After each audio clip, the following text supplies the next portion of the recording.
Falamos um pouco da timidez, um pouco da fobia. Vou falar um pouco da síndrome do pânico.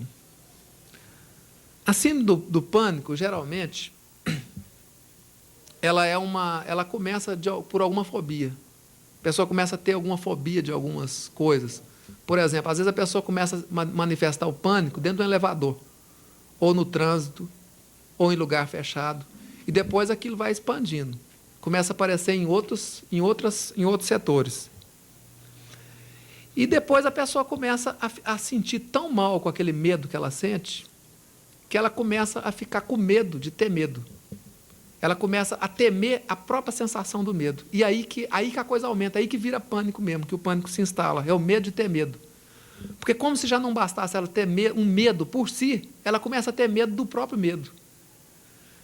Dentro dessa ideia, eu comecei a desenvolver um trabalho, que já existe, mas eu comecei a desenvolver uma linguagem própria, que é um trabalho de trabalhar não somente com a ação, com o enfrentamento, mas trabalhar com a aceitação.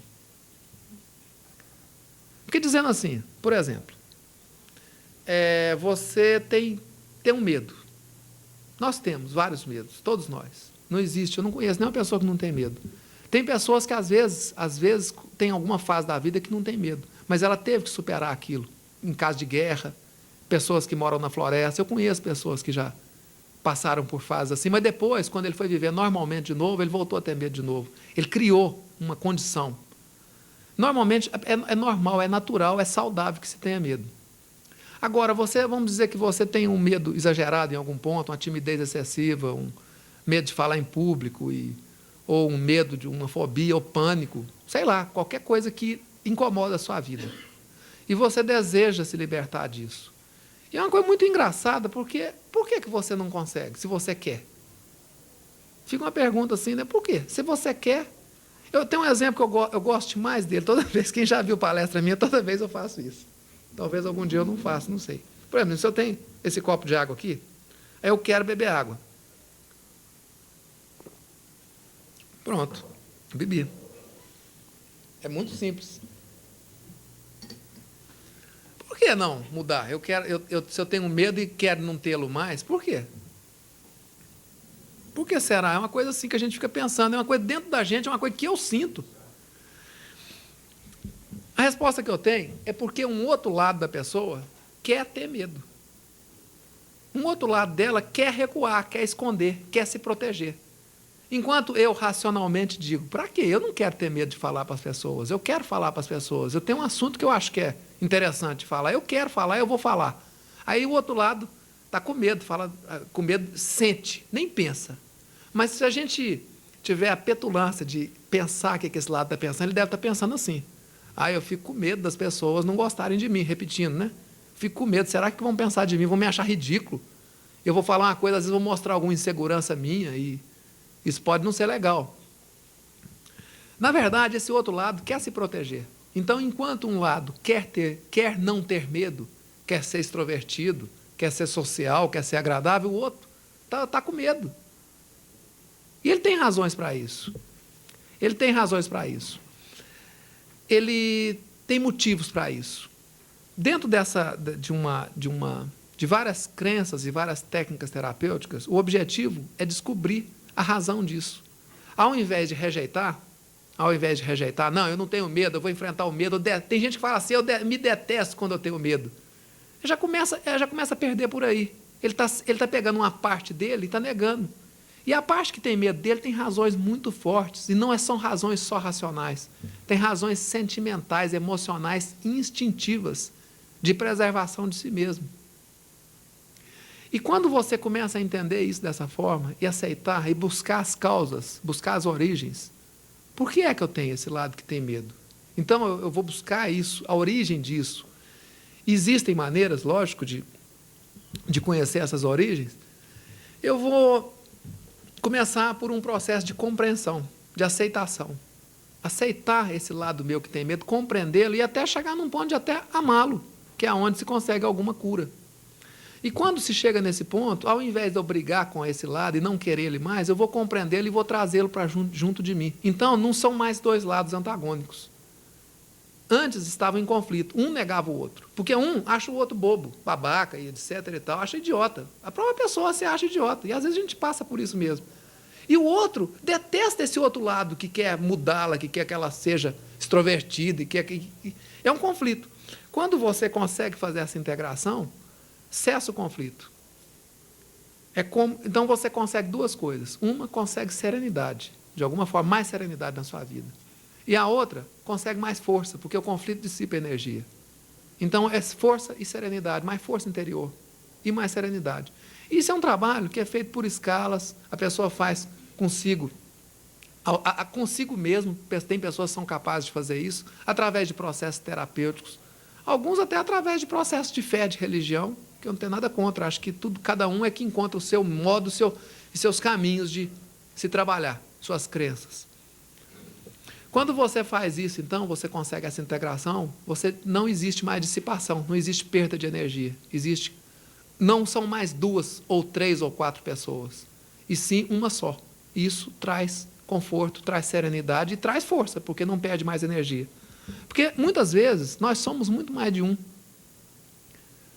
Observa quando você sai para o seu trabalho.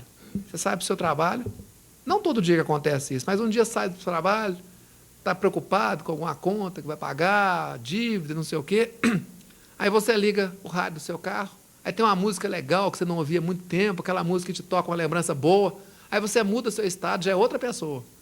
Aí fica satisfeito ouvindo a música, aí de repente o cara te dá uma fechada, você xinga ele. Aí cada hora, observe que durante o dia, a maioria das pessoas não tem um estado espiritual, sentimental constante. É cada hora um. É um que está cansado, que está gordo, que quer fazer ginástica, que de noite olha assim e fala, puxa vida, na hora de eu fazer ginástica, amanhã eu vou começar, e no outro dia amanhece com preguiça, e fala, não, vou deixar para depois da manhã, porque hoje não está legal. Isso acontece com todo mundo. A ideia é parar com essa coisa de se culpar e se julgar e começar a entender cada um desses eus. E entender para que possa haver uma integração. Ter essa esperança que haja essa integração, a pessoa se tornar mais inteira, mais ela mesma, mais livre de conflitos. Essa é uma compreensão interessante, porque muitas pessoas não pensam nisso. Muitas pessoas rejeitam o medo e outras sensações, sentimentos de depressão, de rejeição. A pessoa tem o problema e ainda rejeita o problema, quer dizer, ela tem 2 problemas, na verdade. Ela tem o medo e rejeita o medo. Esse é um conflito. Quando você tira a rejeição do medo, você vai continuar com medo por um tempo. Mas, pelo menos, você tirou. Você não tem mais dois contrapostos a você. Essa ideia assemelha assim, é mais ou menos assim, como um cachorrinho que fica latindo na porta da sua casa. Esse medo, né? Quem tem isso vivo na sua vida. Assim. É um cachorrinho que fica latindo na porta da sua casa. E não adianta você mandar ele embora, que ele não vai. Ele não vai embora. Ele fica ali latindo e fica ali te perturbando. E você não pode matar ele, não. Se você matar, é pior, porque ele volta em forma de assombração. Aí você não sabe de que lado que ele vem. É pior. Essa analogia é boa, porque muitas vezes a pessoa tenta matar mesmo. Achar que não tem, fingir que não tem, esconder. E não funciona. Depois a coisa volta pior. Você tem que pegar esse cachorrinho, botar ele para dentro, matar as pulguinhas dele, dar banhozinho, dar comidinha e ficar amigo dele. É a melhor coisa. Ele para de perturbar. É dessa forma. E aí o cachorrinho cresce, fica feliz, fica amigo, e a coisa funciona. Eu digo cachorrinho porque a analogia também é dessa forma. Esse medo é como algo assim. As pessoas que são submissas a ele são escravos dele. Pode reparar, na hora que você está com medo mesmo, a pessoa que tem medo, timidez exagerada, ela é escrava, ela não consegue sair daquilo. O medo é bom, é útil, desde que seja o contrário, que ele seja seu escravo, que ele exista a seu favor, que ele exista para te salvar. Para você salvar até socialmente mesmo, emocionalmente, preservacionalmente.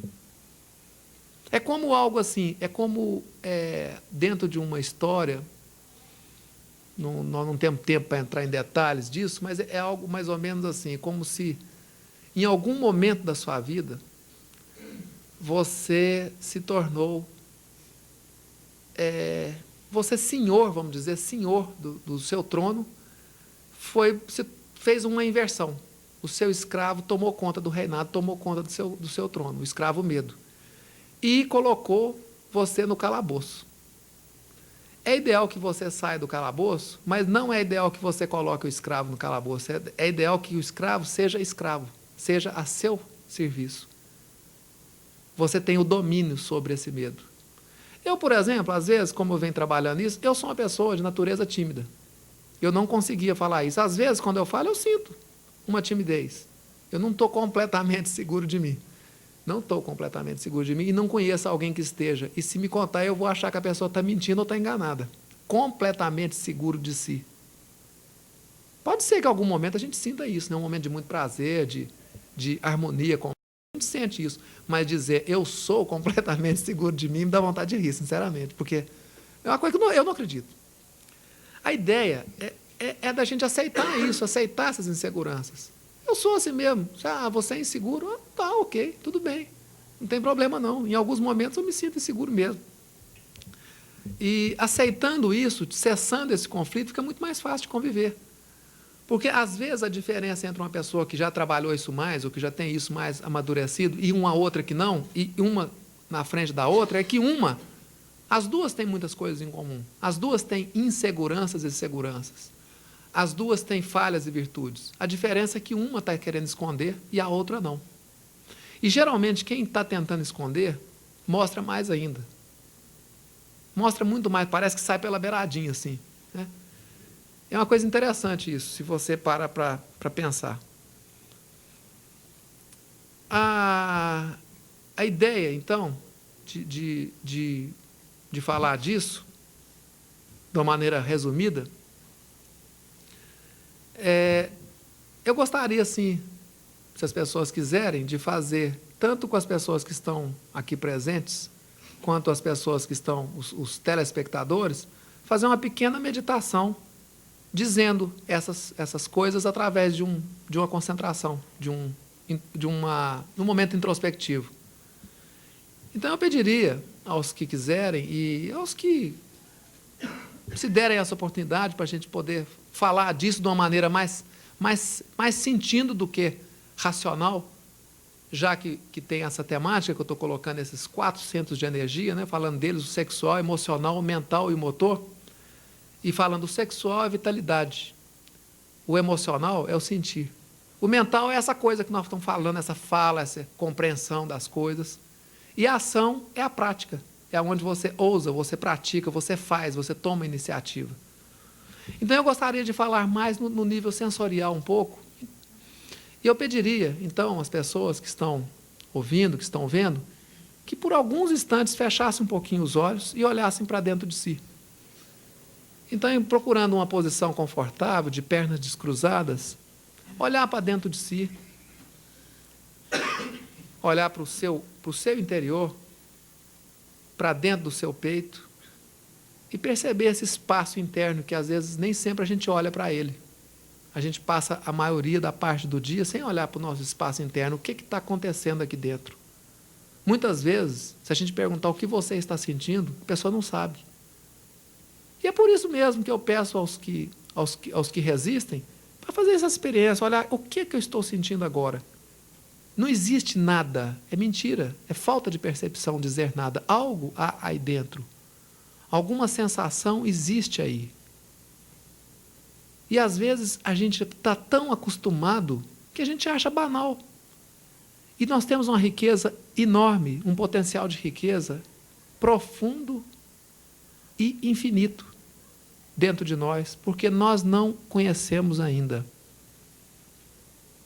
Olhando para dentro de si e centrado no centro do seu peito, vou pedir para você entrar em contato com o medo principal que você tem. Ou um medo que você tem. E perceber o que você sente quando você se lembra disso. Qual é a sensação?